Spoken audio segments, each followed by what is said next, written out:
Voilà, c'est un petit peu plus difficile ce matin de récupérer nos auteurs. Il y en a qui sont très à l'heure, hein, je dois le dire. Mais c'est vrai que c'est la troisième journée, qu'ils travaillent beaucoup au Festival Américain. Ils courent d'un endroit à l'autre pour participer à des rencontres et à des débats. Et ben, la fatigue doit commencer à se faire un petit peu sentir aussi, je pense. Hein, et puis, bon, ils passent des soirées sympas, j'espère en tout cas, à se rencontrer les uns et les autres. Alors voilà, ici nous sommes au Café des Libraires, et je le redis pour vous si vous venez d'arriver ici, et puis aussi pour eux. Le Café des Libraires, c'est un lieu un petit peu particulier où on parle plutôt que d'un débat à thème, on parle plutôt des livres que vous avez écrits en donnant l'envie, comme ça fait une petite mise en bouche, en donnant envie au lecteur de continuer la rencontre à travers le livre. Et le Café des Libraires est évidemment tenu par des libraires. Moi, je ne le suis pas, mais c'est moi qui les accueille et avec grand plaisir, surtout ce matin. Xavier Capodano, qui représente la librairie Le Genre Urbain, qui se trouve dans le 20e. À Paris, dans le 20e, dans le plus beau quartier de Paris, à Belleville. Oh là là. Donc Xavier qui est avec nous ce matin pour discuter avec des auteurs qu'il a lus et que je vais vous présenter. Je suis un peu perdue dans mes feuilles, voilà, c'est ça. Donc à côté de Karen Russell, David Mardel qui va assurer la traduction.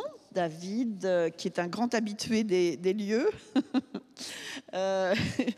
Vous allez nous parler aujourd'hui, Karen Russell, de votre livre Swamplandia. C'est pas facile à dire. Je ne sais pas si ça se prononce comme ça. Oui. Paru chez Albin Michel. Lucie Lachapelle, on a mis les filles avec les filles là, hein, pour qu'on se tienne. Lucie Lachapelle, vous allez nous parler de Rivière Méquiscan, paru chez XYZ, qui est une maison québécoise. Maison d'édition québécoise. Et puis Rodrigo Rosa, on a eu peur, on a cru que vous n'alliez pas venir, on aurait été déçus parce qu'on a aussi beaucoup aimé ce livre, Manège, dont nous allons parler aujourd'hui et qui est paru aux éditions Gallimard. Alors, nous allons commencer tout de suite par le livre de Karen Russell. Voilà, donc je vais présenter Karen. Elle me reprend si je le dis des choses qui sont fausses. Originaire de Floride, elle s'est d'abord fait connaître, Karen, par des nouvelles, comme beaucoup d'auteurs américains d'ailleurs. Hein, c'est un petit peu une constante dans la littérature américaine. Le magazine The New Yorker, décidément ce matin j'ai du mal, hein, et la revue britannique Granta, qui sont des références en matière de littérature, l'ont tous deux classé parmi les 20 meilleurs jeunes auteurs des États-Unis.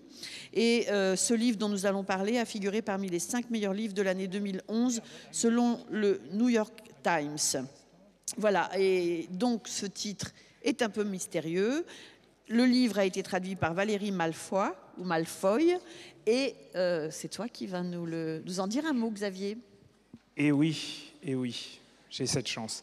En fait, juste avant de commencer, c'est vrai qu'il y a des thèmes des thématiques et qui ne sont pas toujours faciles à tenir. Donc là, ça s'appelle l'esprit des lieux. Ce n'est pas toujours facile à tenir. Et je dois avouer que j'ai eu un peu de chance de ce côté-là par rapport aux 3 livres, parce qu'on a vraiment 3-4 thèmes forts dont le territoire est très important, et on en dira quelques mots. Et puis, je vais faire juste une petite aparté avant de commencer, parce qu'en fin de compte, j'ai réussi à trouver des questions communes à chaque auteur. C'est que il y a toujours un lieu commun en librairie. Quand on lit un bouquin, on vous dit, vous faites c'est un voyage, c'est une découverte. Et j'avoue que ça me saoule un petit peu. Mais là, je dois avouer que j'ai été pris à mon propre piège, parce qu'effectivement, quels que soient les livres, on voyage, on découvre, on apprend plein de choses. Et nous, Français, voire Européens, de voir ce qui se passe de l'autre côté de l'Atlantique, et ben franchement, là, je peux le dire vraiment, c'est une vraie découverte. Et on va en parler un petit peu. Alors, si tu as des questions communes, tu veux que je présente tout le monde d'abord ? C'est pas une mauvaise idée. Hein, comme ça, voilà, tu peux faire rentrer tous les auteurs en même temps dans la discussion. C'est peut-être pas plus mal alors. Rodrigo Rosa, vous êtes né au Guatemala. Vous avez fait des études là-bas, puis à New York, puis au Maroc. Puis dans plein d'autres pays encore. J'ai fait des études au Guatemala et je me suis arrêté là. Oui, mais après vous avez beaucoup. J'ai visité une école de. Il faut parler. Voilà. Mais je suis plutôt autodidacte, je dois dire. Oui. Vous avez participé à des ateliers d'écriture. Une Quand fois, même. pendant 6 semaines, oui. Avec qui? C'était Paul Bowles qui Voilà. contrôlait ça. Voilà. Et puis en 2004, vous avez reçu un prix littéraire. Oui, que je voulais refuser, mais on ne m'a pas laissé. Ah, pourquoi vous vouliez le refuser? Parce que c'était un prix nommé après le prix Nobel Miguel Ángel Asturias. Et là, avant, il était donné à un écrivain maya qui l'a refusé parce qu'il croyait que Asturias était un écrivain raciste. Il ne voulait pas de cet argent, mais il avait raison. Vous savez, au début, je croyais qu'il s'est trompé parce qu'Asturias avait écrit sa thèse il avait étudié loi. Et sa thèse de graduation, on dit, sa thèse s'appelait Les problèmes de l'Indien. Et là, il posait ces idées que c'était complètement scandaleuses. Il disait, entre autres choses, que les Indiens, c'était un cul-de-sac biologique qu'il fallait ou terminer ou mélanger avec de la sang bonne, une espèce d'eugénésie très virulente. Mais il avait changé son parcours. Il a écrit son grand livre est un livre vraiment avec une esthétique maya, Hombres de maïs, Hommes de maïs. Et j'avais l'impression qu'il avait changé. Mais il a republié cette thèse après avoir eu le prix Nobel, dont il dit « Je ne me trompais pas ». Ce que je dis 50 ans auparavant. Je persiste et je Alors, signe, c'est ça? j'étais tout à coup d'accord avec ces messieurs. Et je dis, bon, c'était la faculté des lettres de l'Université populaire au Guatemala qui m'avait nommé. Je dis, bon, j'accepte l'honneur, je ne veux pas l'argent de cet État raciste et sanguinaire.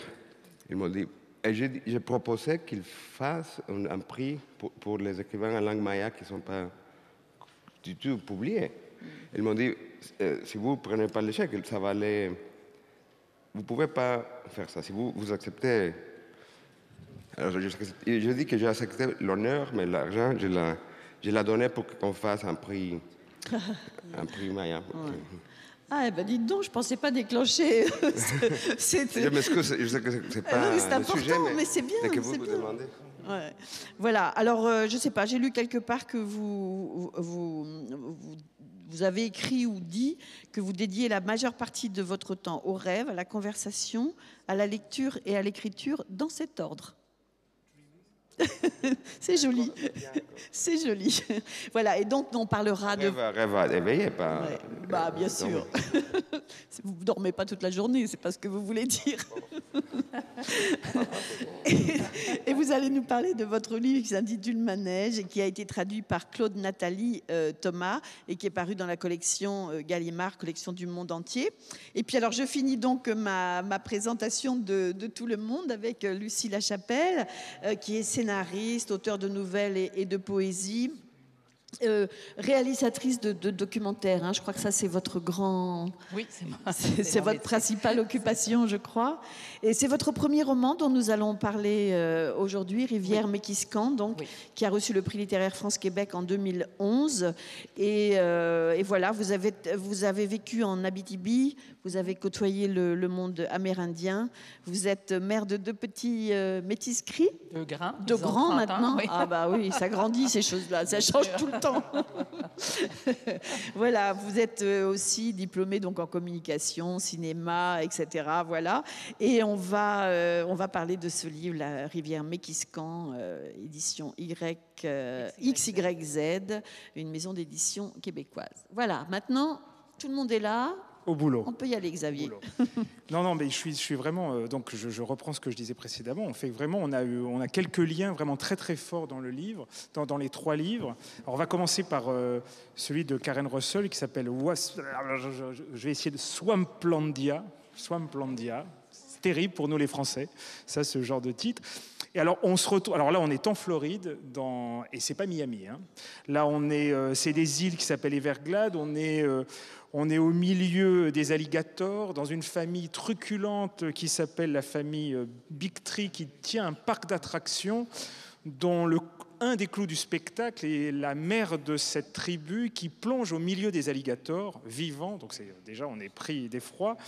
Et on va suivre ce parcours familial avec des hauts et des bas, avec des souffrances, des joies, des peines. Mais surtout, ce qui est intéressant dans le bouquin, c'est qu'on a un rapport à l'adversité. C'est-à-dire que tout d'un coup, l'histoire, il va y avoir un deuil et il va falloir revivre par rapport à ça. Et c'est plusieurs éléments qui vont arriver. Alors j'aimerais poser la première question à Karen Russell.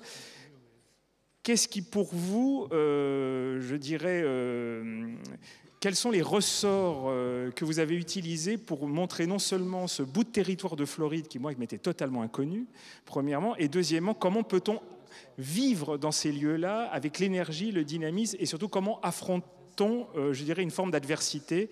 Et je m'arrête là parce qu'après, il y aura un rapport avec les Indiens, les tribus, les esclaves, mais on fera le lien avec les autres. Première question, comment on arrive à vivre dans un endroit pareil? That's such a great question. I just wanted to say, yesterday I was doing a TV interview and we had to keep pausing because every time the man tried to pronounce Swamplandia, he would crack himself up.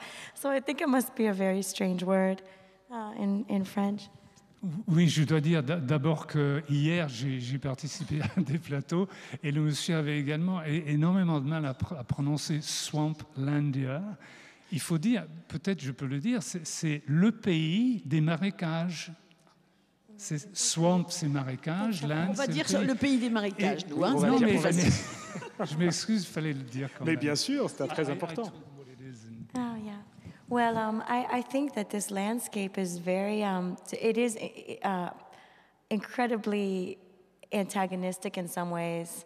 You can't anthropomorphize it. You can't say Mother Nature in the same way that you can with certain other geographies.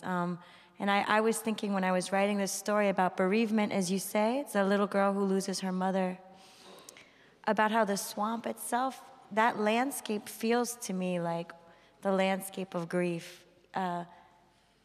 Just what it is to move through this really uncanny landscape that's neither land nor water, where you can't find your bearings, where you're threatened by sort of dangers underneath the surface that you can't see.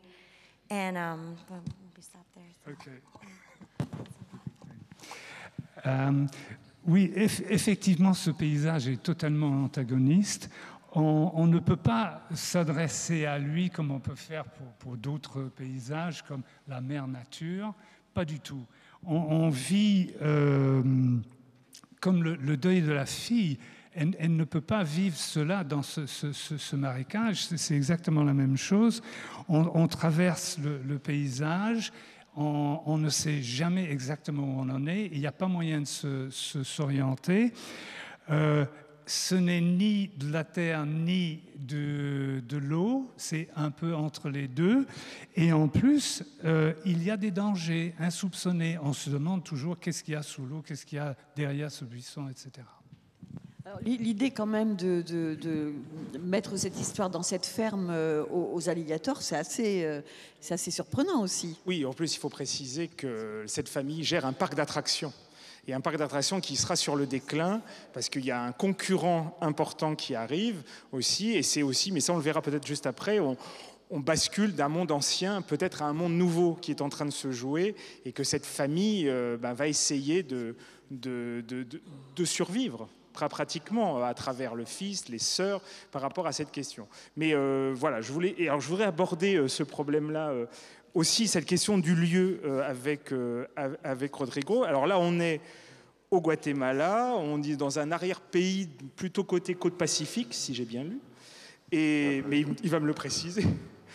Et là, on est dans une autre trame différente. On a un roman qui ressemble peut-être plus à un code du roman policier, où notre narrateur qui est écrivain va se trouver confronté à une histoire d'un cheval qui vaut une fortune, je crois $100 000, qui va être, à cause d'un incendie, à cause d'un incendie criminel, va être tué, et un avocat plutôt lié à la famille, qui est la famille héroïne du bouquin, va essayer de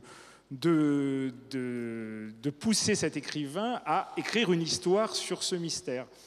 Et d'ailleurs, c'est très intéressant parce qu'on se retrouve avec un bouquin dont le narrateur ne veut pas écrire et qui existe quand même. C'est une sorte d'exercice de style assez intéressant.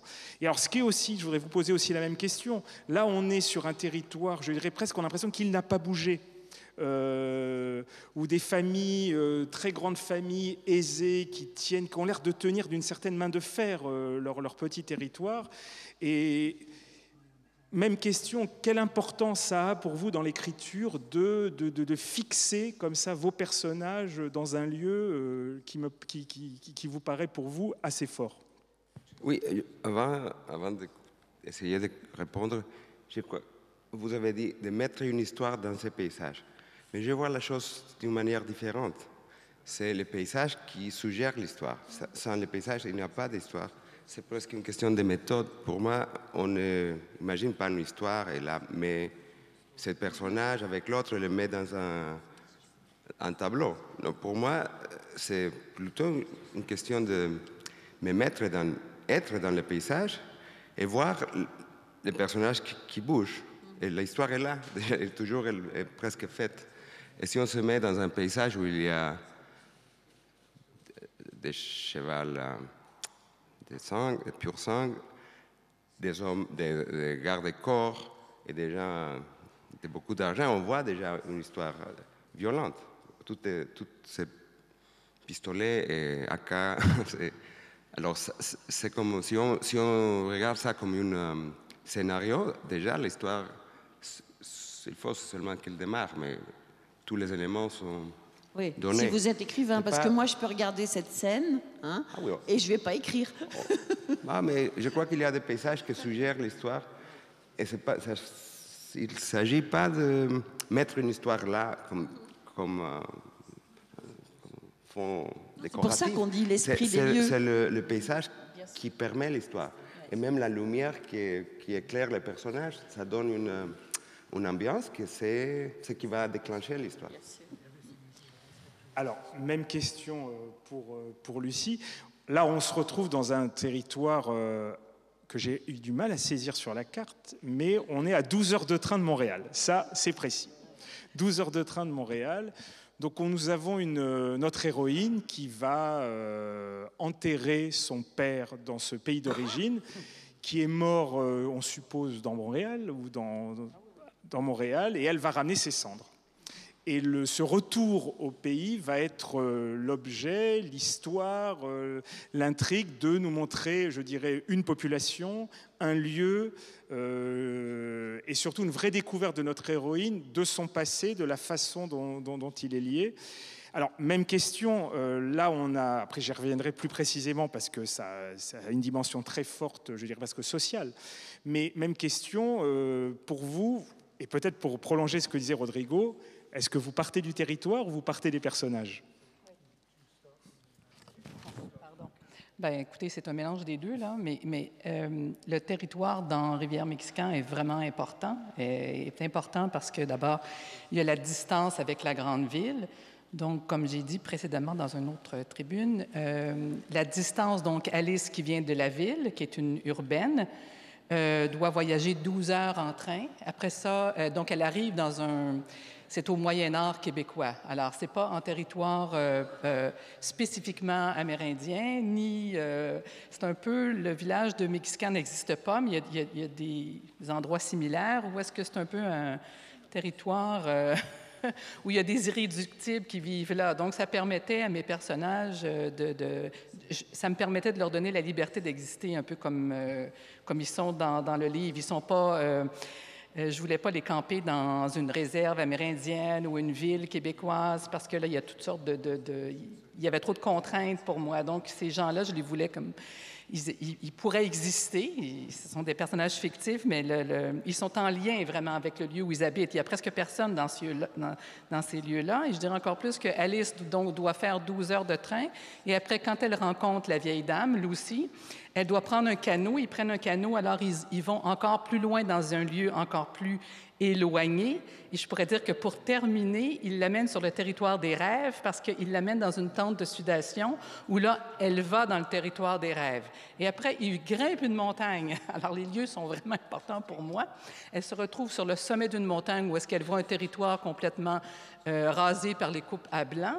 Et les territoires sont chargés de l'histoire de ces gens-là. Alors, même s'ils sont 4-5 personnes à habiter le territoire, il y a toute une histoire qui est sous-jacente à ça et tout un contexte socio-politique historique. Donc, j'ai situé le roman dans des lieux où il n'y a personne, presque, mais où est-ce que les lieux sont chargés et me permettaient de parler de l'histoire, de la situation politique, de la situation historique.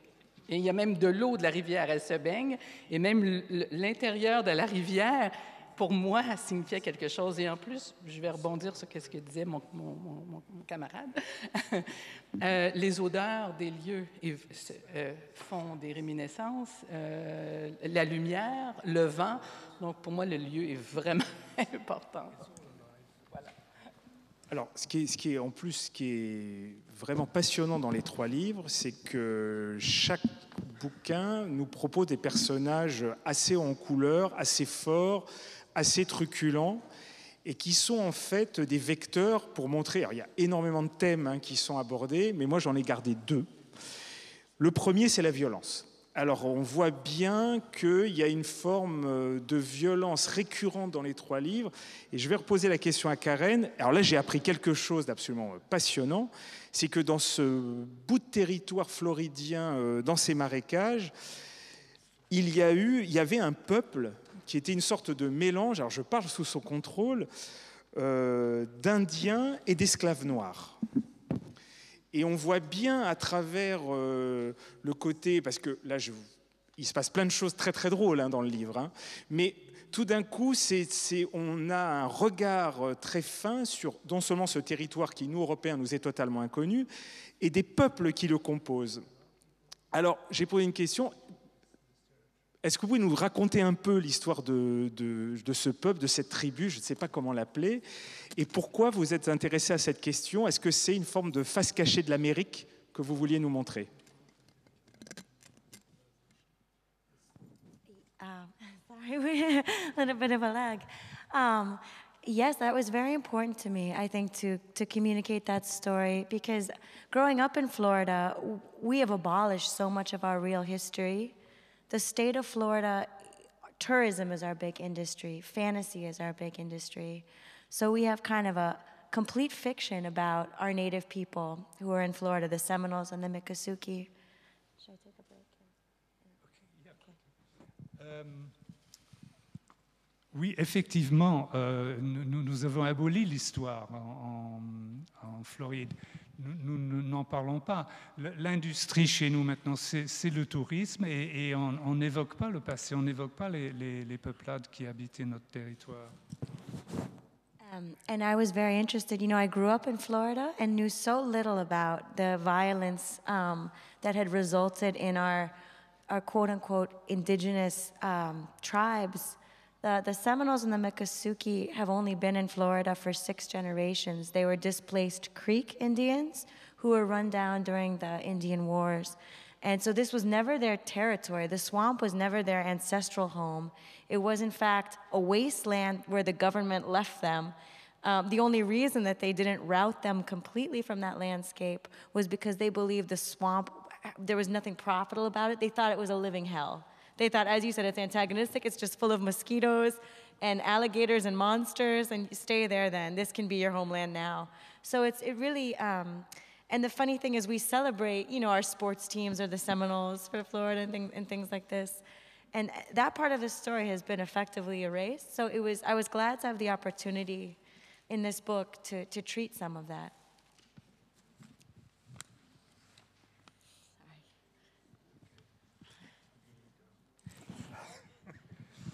J'étais très intéressé par la Floride parce que je ne connaissais absolument pas cette violence au début. On ne nous l'enseigne pas, nous ne l'apprenons pas.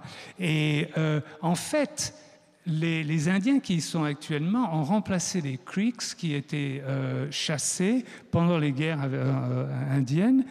Et ces marécages n'étaient pas le territoire de leurs ancêtres. On le leur a laissé, le gouvernement leur a laissé ce territoire. Et c'est un enfer vivant, ces marécages. Et il y a des moustiques, des alligators, enfin, tout ce qui peut être très désagréable pour la vie. Mais on parle maintenant des Séminoles, etc., les équipes sportives et tout, qui ont repris les noms. Mais comme cette histoire, cette facette de l'histoire de la Floride avait été complètement effacée, moi j'ai voulu m'y intéresser et écrire là-dessus. Et c'est pour ça que c'est l'origine, l'inspiration de ce livre. C'est vrai que découvrir ça à travers la fiction, à travers un roman, c'est vraiment intéressant. Voilà. Je pense que tu peux continuer ton petit tour. Oui, parce que cette question-là, elle est vraiment, table. je trouve, transversale des trois livres, soit par des questions, on va dire, de différentes peuplades, soit sur la façon dont les choses se sont construites. Et si on reprend ce que disait Rodrigo en disant que le territoire est presque le point de départ, ou en tout cas où ça se scénarise par principe, et tu as raison Maët, nous on n'est pas écrivain, on n'aurait jamais écrit l'histoire là-dessus.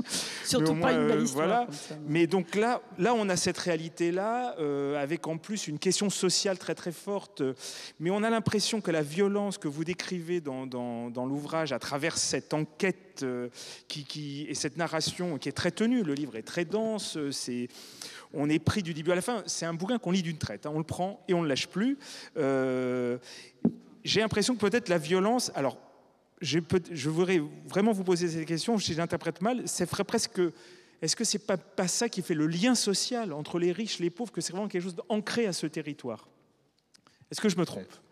Il y a une violence indirecte qui précède la violence qu'on voit dans la presse, que c'est la violence qui tient cet espace entre les très riches et le reste, que c'est la façon dont le système se tient, c'est très violent.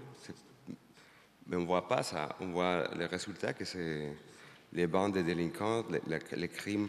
Vous savez, c'est triste, mais 98% des crimes de sang ne sont pas même investigués au Guatemala, c'est le même à Honduras ou El Salvador, la statistique est presque pareille. Du 2% qui sont investigués, seulement 1% est donné sentence. Donne des résultats. Est puni. Alors, un policier conventionnel n'est pas croyable. La plupart des crimes ne sont pas menés à la justice, alors ça fait que la forme soit différente. Si on écrit une histoire criminelle, ça a toujours, sauf des exceptions très rares, dont la victime est quelqu'un de pouvoir ou quelqu'un qui fait que soit investigué. Les crimes sont tous ouverts. Alors, les histoires criminelles, là, ça ne peut pas être un classique où le détective va et trouve les coupables et ça, tout est bien. Ça, je confirme au lecteur, c'est pas classique, c'est pas du tout classique et c'est ce qui fait c'est invraisemblable. Au moins qu'on parle de cas qui deviennent très connus parce qu'à la fin, il y a coupable. Sinon, c'est jamais ouvert. Et c'est pour ça que vous avez choisi un cheval qui est mort pour pouvoir contourner cet obstacle? Non, ça c'est inconscient pour moi. Il y a un bras de richesse là pour trouver des prétextes pour écrire des criminels. Non, je trouvais que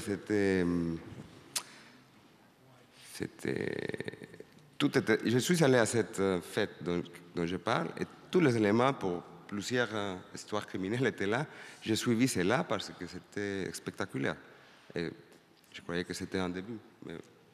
Mais on ouvre la presse et là, partout, il y a des prétextes pour écrire des policiers. Alors, même question, ou en tout cas même thématique pour le livre de Lucie. Donc là, alors, autre découverte, je fais le loup ravi, mais effectivement, donc là, on a... vous allez nous en dire plus sur ces Amérindiens, là aussi, de cette face cachée de l'histoire du Canada ou du Québec. Je laisse ça sous votre contrôle. On voit tout à fait non seulement la violence sociale qu'ils ont l'air d'avoir subie, et tous les affres d'une certaine modernité qui est en train, et qui a déjà évidemment et continue à décimer ces tribus, qui est donc évidemment dont notre héroïne est d'origine. Alors je parle évidemment de l'alcool, de la ségrégation. Donc voilà, comment... pourquoi aussi, voilà, plutôt pourquoi on a cette face cachée de l'histoire qui nous est totalement inconnue. Alors je ne sais pas comment ça se vit au Canada, mais alors nous en Europe, ça nous passe totalement au-dessus. Mais ce qui est intéressant aussi, c'est que dans le livre, la narratrice qui va donc partir là-bas a été, c'est aussi une forme de violence, complètement coupée de cette partie de son identité, puisque sa mère a toujours refusé qu'elle, ne voulait pas l'emmener dans cette famille, etc. Donc il y a aussi cet aspect-là, je pense. Qu'est-ce qui arrive à Alice, donc l'héroïne, pour moi, était une métaphore, si on peut dire, de qu'est-ce qui se passe dans la société. Alors, d'abord, je trouvais, oui, il y a beaucoup de violence, mais ce n'est pas un livre violent. Il y a aussi de l'humour et de l'amour. Absolument. Oui. Et je voulais avant tout faire vivre des personnages. Mon but n'est pas de parler de l'histoire non plus des Amérindiens. Mon but est de parler des thématiques humaines et justement de créer ces personnages-là et leur donner le droit à leurs propres émotions, à leur propre vision du monde, à leur propre amour, haine, désir, envie et rêve, et donc pas comme un décor. Alors, le territoire et le monde amérindien, pas pour moi un décor ou un folklore. Je voulais justement briser cette violence-là, parce que la première violence, pour moi, c'est l'absence de lien. La distance qu'il y a entre... et qui est encore là, présent, qui a tendance aujourd'hui à changer. Et le monde évolue. Parfois, c'est positif, d'autres fois, c'est négatif, mais il y a une évolution quand même. Mais la première violence, pour moi, est l'absence de communication, l'absence de lien émotif, de contact et des liens politiques difficiles, des liens historiques très difficiles. Donc, ça, c'est la première violence. Il y a la violence... la première violence qu'Alice vit, c'est que son père, on lui apprend que son père a été retrouvé sur un banc de parc. Il est mort dans la rue à Montréal. Et vous savez, il y a des gens qui ont seulement cette image-là des Amérindiens. Alors, j'ai choisi volontairement cette image-là et pour la défaire ensuite, pour qu'ensuite, après le cycle du livre, elle revient et elle dit à une autre femme itinérante « Bonjour, madame ». Et donc, au début, elle avait envie de cracher sur ces gens-là parce qu'elle a honte, elle les déteste, c'est le cauchemar de sa vie, elle a été abandonnée et tout ça. Et donc, après son voyage, son périple dans ce territoire-là avec les gens, elle est capable de retourner et donc d'affronter cette première violence qui est pour elle. Donc, c'est vrai qu'il y a beaucoup de violence, il y a un viol, il y a des enlèvements d'enfants. Puis, je le répète, c'est drôle parce que j'ai écrit un livre avec très peu de personnages, finalement, et dans un lieu complètement isolé, mais tout ça est revu. Donc, j'essayais de faire vivre au lecteur une aventure, presque. Je voulais les prendre et leur faire vivre qu'est-ce que vit Alice et les amener dans ce territoire des rêves aussi. Donc on apprend en même temps qu'elle et on arrive dans ce territoire des rêves en même temps qu'elle. Oui, pour défaire, finalement, sa vision première et sa haine et sa honte des gens. Et je voulais amener les gens qui connaissent rien, finalement, de la réalité comme elle et les amener à aimer. Et pour moi, quand Alice prend la main de la petite Minnie ou que Samuel lui crache plus au visage et donc qu'ils se retrouvent ensemble perdus en forêt et qu'elle-même, elle se couche dans le lit de la grand-mère. Alors pour moi, je me suis dit, si le lecteur va jusque-là, mais j'aurais peut-être réussi quelque chose dans le sens de la communauté humaine. Là, vous m'amenez une transition formidable pour mon 3. Je pense que ce sera la dernière parce que ça va assez vite. Alors, effectivement, là, on a affaire à des romans, donc avec des romans qui ont leur côté truculent dans leurs histoires, leur côté presque magique. Et ce qui est formidable dans les 3 bouquins, c'est que malgré les thèmes qui sont très, très durs, on va vous emmener dans des histoires assez fantasmagoriques, que ça soit en Floride, que ça soit au Canada, que ça soit d'une certaine façon aussi au Guatemala, parce qu'on parlera d'un personnage d'une Amazone allemande assez étonnante dans le livre. Alors, je voudrais recommencer par Karen. Alors là, donc, je vous fais un peu le contexte. Donc, c'est une famille qui s'appelle la famille Big Tree. On a un père qui croit avoir des origines indiennes. Il se prend pour un chef. Il a 3-4 enfants, sa femme donc fait évidemment son numéro au milieu des alligators et qui va évidemment, je peux le dire parce que ça arrive tout au début du livre, qui va mourir et donc il y aura tout un problème, le problème du deuil et toute l'adversité. Mais alors ce qui est formidable dans le bouquin, c'est qu'on va voir, devant cette adversité, devant ce deuil, devant ces souffrances, eh bien, on a presque un parcours initiatique des enfants et dans notre héroïne. Et alors, on va rencontrer des femmes qui vont coudre des vêtements pour fantômes. On va rencontrer des personnages totalement en couleur. Et voilà, je voudrais poser la question, comment on arrive à trouver cet équilibre entre la fantasmagorie, entre le magique, l'imaginaire et ces thématiques très très dures, très très sociales. Comment vous avez réussi à trouver cet équilibre qui rend le roman très dynamique? Oh, thank you so much. That's a really generous reading, eh? Thank you guys for your patience. I wish I could just answer in elegant French. I'm always interested in stories that play with the fantasy and reality. I think so much of our lives we live completely in our imaginations, in the future or the past. And with this book, I was thinking about, I think Rodrigo and Lucy have both mentioned the dangerous fantasies that can give rise to social violence. So in the case of Florida, we have this fantasy of limitless growth that we can just develop. We can drain the swamp and develop the entire swamp that basically destroyed the ecosystem. Should I take a break? Okay. Merci d'abord pour votre réflexion généreuse sur mon bouquin. J'aimerais bien pouvoir répondre en français élégant aussi, mais elle doit me faire confiance, hélas. Alors, oui, ce qui m'intéresse vraiment beaucoup, c'est ces dichotomies qui vivent ensemble entre fantaisie et réalité, parce que nous vivons tous, plus ou moins, une grande partie de notre vie dans l'imaginaire, et aussi un peu dans le passé, un peu dans le futur, et puis il y a un va-et-vient comme ça. Et Lucie a soulevé cette question de la violence sociale aussi, qui vient d'un manque de relation entre les gens, et une manière de considérer les gens comme s'ils n'existaient pas. Et le grand danger actuellement en Floride, c'est qu'on pense qu'on a la possibilité d'une croissance illimitée. Et alors, on peut prendre ce marécage, on peut l'exploiter, et la vie des gens, on n'en s'en occupe pas. Oui, je vous en prie. With the children, the coming of age, I love coming of age stories, and I think with fantasy and reality, when you're Ava's age, she's the protagonist of this book, she's a 13-year-old girl, and she's really quite confused about what is real and what is fantastic.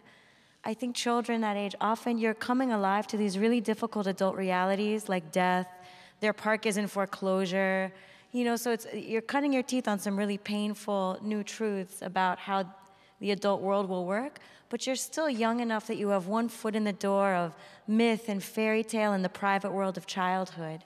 So in this book, I really wanted to explore what it feels like to be right on that threshold when you're about to become an adult, but you're still using all of the imaginative apparatus of childhood to understand the world.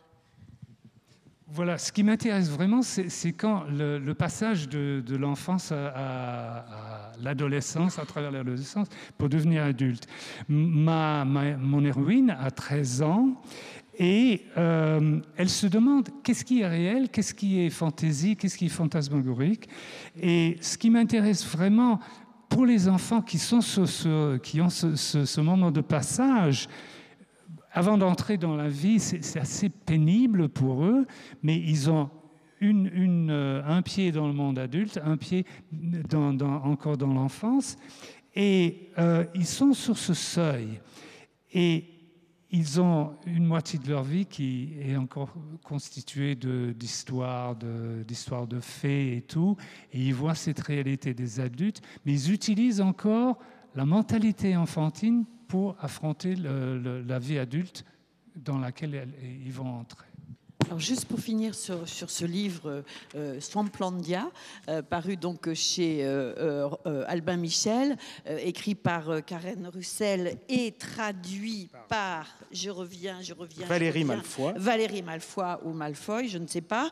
Comme l'imagination est au pouvoir ici au Festival américain, vous faites très attention en sortant de la salle, parce qu'il faut que vous sachiez qu'un alligator est capable de courir plus vite qu'un pur sang. L'alligator est un anachronisme qui peut vous dévorer et il a survécu pendant 180 millions d'années. Alors nous, on peut s'accrocher, hein, voilà.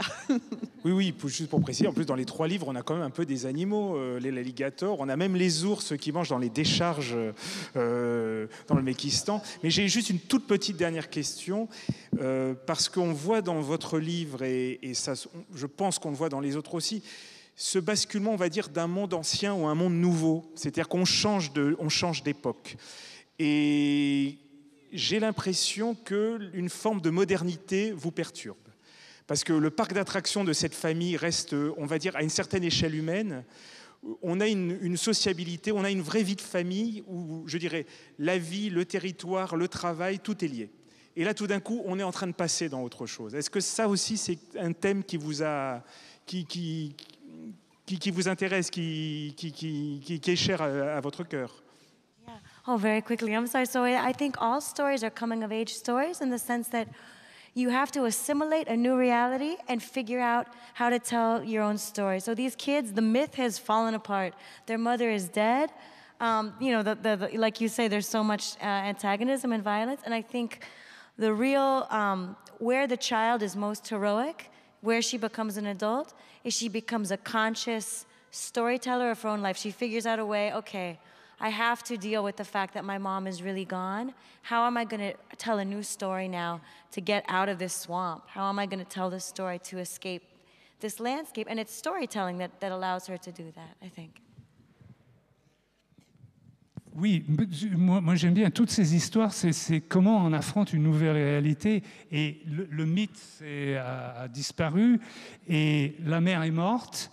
Et puis il y a cette violence parce qu'ils doivent quitter. Et mon héroïne qui a 13 ans, c'est ce que je voulais montrer, elle devient une narratrice consciente. Elle dit, je dois m'occuper, je dois affronter ce problème, cette catastrophe. Et quelle histoire est-ce que je vais raconter pour sortir de cette difficulté ? Alors, pour Rodrigo aussi, même chose. La part du romanesque est très, très importante. D'ailleurs, je me suis aperçu en vous écoutant que les places des femmes est très importante dans les 3 bouquins. Bien que ce ne soit pas l'héroïne principale dans son livre, mais qui a un rôle assez central, une Amazone allemande, oui, qui organise, ça me fait penser presque au film de Pasolini où le jeune homme arrive dans une famille et il se tape toute la famille. Je me demande si elle n'a pas fait ça, votre héroïne. Donc voilà, donc comment combiner ce côté très dur de ce que vous racontez, cette face cachée de ce pays avec cette violence, et donner presque du tonus romanesque un peu fantasmagorique, un peu dynamique, qui fait que comment on équilibre ça? Bon, je ne sais pas. Je ne pense pas à ce problème d'équilibre. A priori, je crois que ça se passe d'une manière spontanée. Mais là, je dois dire que en racontant cette histoire de violence externe, ce qu'on trouve, c'est qu'il y a une violence intime dans la famille qui est cachée toujours, et c'est percé à jour ce mystère qui donne une espèce d'équilibre. On va vers l'extérieur pour trouver les causes d'un crime, mais on trouve que les causes sont dedans. Cet enfant qui est prisonnier dans la maison parce qu'il est trop... Elle est un enfant, il ne peut pas encore être mené au tribunal, alors ils font une prison pour lui dans la maison. Et bon, je n'ai pas pensé du tout à ça quand j'ai démarré. Ça arrive... je crois que les histoires se font elles-mêmes. Elles ont son propre équilibre et la balance se fait en les suivant avec souci et avec une espèce d'humilité. Alors, même chose pour Lucie, par rapport à tout ce que vous racontez. C'est vrai qu'il y a le pays des rêves, il y a cette volonté de toujours essayer de regarder un peu au-delà. D'ailleurs, il y a une petite scène où Alice, notre héroïne, n'a même pas envie d'enterrer son père et on lui demande justement de faire cet enterrement parce que justement il y a une prolongation, il faut garder cet imaginaire et cette mémoire. Donc comment, voilà, vous aussi vous essayez de trouver je vais rester sur ma question, cette petit équilibre entre cette histoire, je dirais, presque ethnosociale que vous nous racontez et en faire malgré tout un roman où on va avoir du suspense et presque une forme de basculement pour la vie de votre héroïne, où cette semaine va être fondamentale pour sa vie. Tout à fait. Je crois que ça va avec mon monde intérieur, c'est-à-dire peut-être mon caractère, ma personnalité, cette recherche sans le faire consciemment. Quand j'écrivais, d'abord, j'ai toujours dit que je l'écris avec l'énergie de la colère, ce roman-là, mais avec beaucoup de tendresse pour mes personnages, parce que les personnages, ils vivent pour nous, évidemment, on est tout le temps là, dans ce lieu-là. Et puis, ça va avec moi-même. Donc, je porte des histoires très, très dramatiques dans ma propre famille, dans ma propre vie, dans mon pays, et j'ai une conscience de ça depuis que je suis très, très jeune. C'est les hasards de la vie qui nous amènent là et notre sensibilité. Et en même temps, j'aime beaucoup les gens et j'aime rire. Et donc, c'est moi qui, en écrivant, fait cet équilibre-là. C'est-à-dire que ça dépend de mon espace intérieur, je pense, qui donne ça. Et c'est très personnel. Être capable de vivre à l'intérieur de moi des choses très dramatiques, mais en même temps d'avoir beaucoup d'amour, beaucoup envie de rire, beaucoup d'aimer les gens, finalement. Écoutez, en tout cas, merci. En tout cas, moi, je vous conseille vraiment ces 3 livres. Non seulement vous allez voyager, vous allez rire, vous allez apprendre plein de choses. On va un peu souffrir aussi, parce que des choses très dures sont racontées. Mais croyez-moi, ce sont 3 livres, on peut le dire, vraiment enchanteurs, qui vont nous apprendre énormément de choses. Et cet adage d'apprendre en s'amusant ou en lisant de façon très agréable, que demander de mieux ? Ben voilà, moi je n'ai rien à ajouter, hein. Je suis d'accord avec tout ce qu'il vient de dire. Rodrigo Rosa, le titre aussi, on aurait pu parler du titre, mais bon, on ne peut pas parler de tout. Manège. Parce que ça se passe au milieu des chevaux. Oui, voilà. Mais pas seulement. C'est vrai. Enfin, ça peut être interprété de différentes façons, je pense. Hein. Un roman paru chez Gallimard et qui a été traduit par Claude Nathalie Thomas. Et puis, donc, celui de Lucie Lachapelle, Rivière-Méquiscan, qui est paru aux éditions XYZ, et ils vont aller signer leur livre tout de suite ici, derrière la librairie, à l'endroit de la librairie volante. Donc, si vous voulez faire signer vos livres tout de suite, on y va. Et Swamplandia, je suis arrivé à le dire, Swamplandia de Karen Russell. Bien. Voilà. Merci à vous. Merci Xavier. Merci David.